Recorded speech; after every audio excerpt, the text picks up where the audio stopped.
Assalamualaikum warahmatullahi wabarakatuh. Perkenalkan, nama saya Arif Fadlur Rahman Andrias, mahasiswa S1 Pendidikan Teknik Bangunan dari Universitas Negeri Jakarta. Pada video kali ini saya akan memaparkan tugas 3 dari strategi dan media pembelajaran, yaitu menganalisa sebuah kompetensi dasar dari mata pelajaran di SMK jurusan Teknik Bangunan, kemudian menentukan model atau strategi pembelajaran yang cocok digunakan pada kompetensi dasar tersebut. Langsung saja kita masuk kepada pembahasan. Mata pelajaran yang dipilih yaitu konstruksi bangunan, kemudian dengan KD melaksanakan keselamatan dan kesehatan kerja, serta lingkungan hidup pada pekerjaan bangunan. Materi pokok yang dibahas dalam KD tersebut yaitu sebagai berikut. Yang pertama, pengertian keselamatan dan kesehatan kerja serta lingkungan hidup atau K3LH, kemudian organisasi K3LH, peralatan K3LH, aplikasi K3LH, persiapan alat pelindung diri atau APD, prosedur pemakaian APD, dan mengidentifikasi potensi bahaya dan menindaklanjutinya.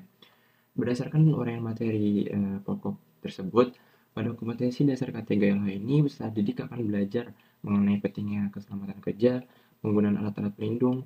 Selain itu, peserta didik juga akan belajar untuk mengidentifikasi potensi bahaya yang dapat terjadi pada saat proses pelaksanaan konstruksi bangunan. Kemudian bagaimana cara yang tepat untuk mencegah dan menanggulanginya. Oke, model pembelajaran eh, berdasarkan materi pokok yang diajarkan pada kompetensi dasar K3LH, contohnya seperti pengaplikasian K3LH dan pengaplikasian APD.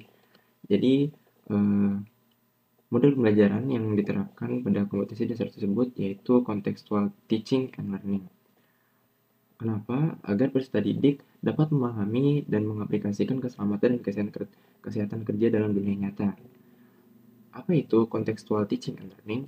Menurut Kamalasari dalam Hayati dan kawan-kawan, jurnal tahun 2013, contextual teaching and learning atau CTL adalah mengaitkan isi materi pelajaran dengan keterampilan intelektual siswa dalam situasi dan kondisi yang disesuaikan dengan kognitif siswa dan kebutuhan dari lingkungan. Jadi pembelajaran kontekstual ini mengajarkan materi dan konteksnya dengan kehidupan nyata, baik itu dalam keluarga, komunitas, maupun tempat kerja. Dengan CTL, peserta didik diharapkan dapat membuat koneksi antara ilmu, pengetahuan, dan penerapannya. Dalam kompetensi dasar keselamatan dan kesehatan kerja dan lingkungan hidup ini, penerapan CTL tujuannya yaitu agar peserta didik dapat memahami segala hal yang berkaitan dengan keselamatan kerja, baik itu dalam perencanaan konstruksi, penggunaan peralatan, pengecekan bahan bangunan, menganalisa potensi bahaya, dan bagaimana penanganannya. Lantas, bagaimana penerapan contextual teaching and learning dalam kompetensi dasar K3LH tersebut?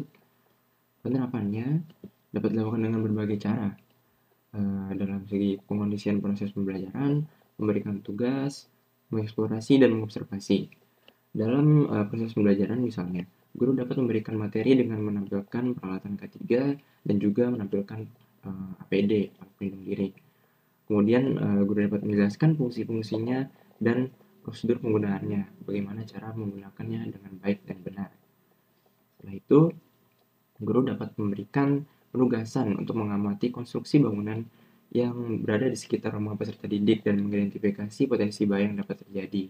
Kemudian mengidentifikasi apakah pelaksanaan K3LH dalam konstruksi tersebut sudah baik atau belum. Tugas kemudian juga dapat dipresentasikan secara singkat di depan kelas agar semua murid dapat memahaminya. Di luar kelas atau misalnya di bengkel praktik, guru dapat berpesan kepada peserta didik agar selalu mengikuti prosedur keamanan dan menggunakan peralatan safety seperti menggunakan sepatu, sarung tangan, kacamata, helm proyek, dan masker pada saat ingin melakukan praktik. Mengingat tingginya resiko kecelakaan di bengkel kerja karena kurangnya perhatian peserta didik terhadap K3 terutama ketika sedang tidak diawasi. Hal ini dapat menimbulkan luka kecil atau luka serius. Maka dari itu, pengaplikasian K3LH ini sangat dibutuhkan, terutama untuk skala kecil saja seperti dalam bengkel praktek di SMK-SMK. Sekiranya itu yang dapat saya sampaikan. Berikut adalah daftar pustaka dari jurnal yang saya gunakan untuk menyusun tugas kali ini. Kurang lebihnya mohon maaf. Terima kasih atas perhatiannya. Wabillahi taufiq wal hidayah. Wassalamualaikum warahmatullahi wabarakatuh.